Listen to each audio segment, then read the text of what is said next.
నమస్తే and welcome to hit TV. Tirumala భక్తులకు వన్యమృగాల భయం తప్పట్లేదు. ఎన్నిసార్లు ఎన్ని విధాలుగా అధికారులు చర్యలు తీసుకున్నా సరే మళ్లీ ఎంట్రీ ఇస్తూనే ఉన్నాయి.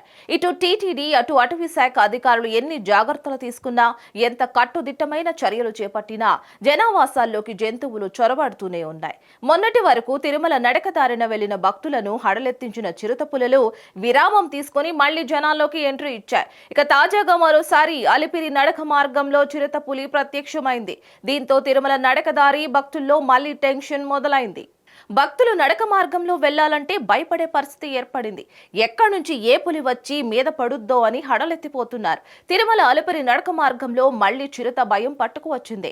అలిపిరి నడక మార్గంలో చిరుత సంచరిస్తున్నట్లు తెలియడంతో భక్తులు భయాందోళనకు గురవుతున్నారు. నడక మార్గంలోని నరసింహస్వామి ఆలయం దగ్గర చిరుత సంచరిస్తోంది. వారం రోజుల క్రితం ఇదే ప్రాంతంలో చిరుత సంచరించింది. చిరుత సంచారంపై టీటీడీ అప్రమత్తమైంది.